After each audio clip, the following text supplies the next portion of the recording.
Today we're going to be working on answering probability questions on binomial distribution. So before we can use the binomial distribution formula or the calculator function in our TI-84, you need to make sure that your conditions or four conditions are satisfied. So this particular binomial probability, all four conditions for binomial setting has been satisfied. So we can go ahead and proceed to answering the problems for binomial probability. So here, Dr. Raposa gave a 10-item test with a multiple choice from A through E, and we are supposed to compute for the probability of getting correct answers by just guessing. So for the first problem, we're supposed to find the probability that Carlo, who's taking the test, will get exactly 4 out of the 10 problems correctly. So first, let's organize the given values in this particular problem. So we know that the number of trials here will be 10 because it's a 10-item quiz. The probability of getting correct answer from A through E will be 1 out of 5. And for the first problem, for letter A, x will be equal to 4. So to answer this particular problem, we're looking for the probability of getting exactly 4 of the 10 questions correctly by guessing. So in this case, we're going to be using our calculator function Binompdf,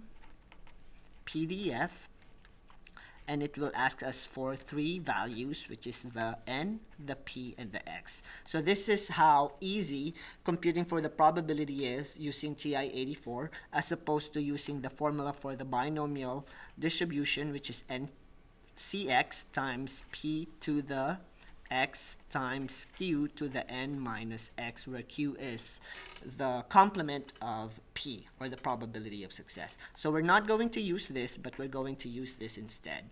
So to find this probability of getting 4 out of 10 correct answers by guessing, so we go to second function vars, and you go all the way down to Binompdf. So there are 2 functions here, pdf and cdf, and for an equation we use pdf, and the syntax will be trial is 10 or n, 1 out of 5 is our probability of success, and we're looking for 4.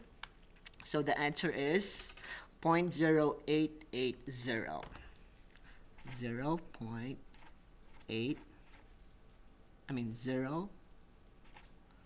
0.880 there, or 8.80%.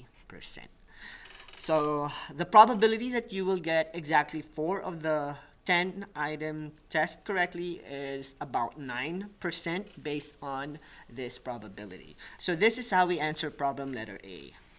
Now to answer problem letter B, we have 4 sub-questions, and the reason why we have 4 sub-questions is because we're working now on inequality. So for the first problem, we need to find the probability that Carlo will guess at least 4 of the problems correctly. So remember that a binomial distribution is a discrete random variable, so the inequality symbol is extremely important. So we have 0 answer, or we can have 0 answer. We can have 1 answer correctly, 2, 3, 4, 5, 6, all the way to 10. So this is my visual on the probability distribution of this binomial probability. And the reason why I did this, because if we're looking for the answer for P, or for letter B, 1, it's going to be P of x at least 4 of the problems correctly, which means we need to get 4 to 10, or the probability of getting 4 correct answers or 5 correct answers up until 10 correct answers. So it's going to be greater than or equal to 4. Now remember, when we're working with our calculator, the calculator will only give you the probability to the left of the curve. So we're going to trick our calculator into giving us the answer that we're looking for, and we're basically just looking for the complement of what the calculator is giving us. So to do that, we're just going to subtract 1 with the probability of 0, 1, 2, and 3 because the calculator is only going to give us the probability to the left of the curve. So this is what we're going to look for using our calculator, and we're going to use Binomial CDF this time. It's still going to be n, p, and x, and n is 10. P is 1 over 5 still, and x this time is going to start from 3 because this is what the calculator is going to give us, and we're going to subtract it from 1 to get the complement, which is the value that we are looking for. So using our calculator, second function vars, go all the way down to binom CDF this time. 10 is the number of trial, p is still 1 out of 5. X is now going to be 3, and that probability is 0.8791. So it's 0.8791, and this is the probability of getting 3 and below. But since we're looking for 4 and above, we're subtracting it from 1 to get the answer we're looking for. So 1 minus that is 0.1209. 0.1209, or approximately equal to 12.09%.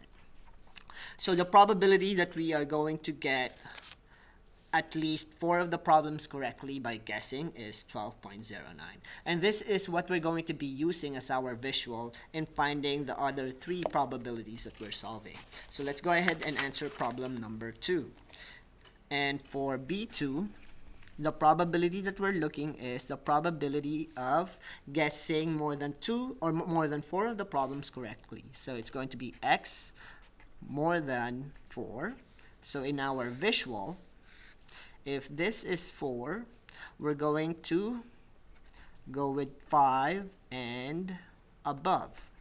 So our calculator can give us the probability from 4 and below. So we're going to use 1, or the complement of 1 binom CDF. This time it's going to be 10, 1 over 5, and 4.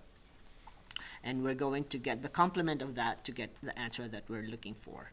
So using our calculator, second function entry, let's change this into 4, and it will give us 0.9672. So it's 1 minus 0.9672. And since we're taking the complement because we need 5 and above, second 1 minus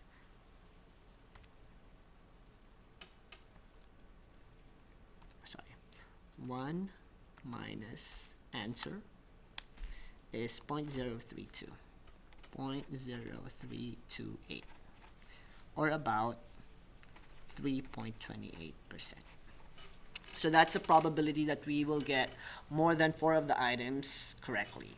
And for the third inequality, this one is going to be easier than 1 and 2 because for B3, we're just looking for the probability of guessing at most 4 of the problems correctly. So it's going to be x, so at most 4 of the problems, so that means maximum of 4. So this is basically what we're looking for. So we don't need to find the complement because we're looking at the probability to the left of the curve. So we're just using binom CDF 10, 1 over 5, and now we're going to start at 4.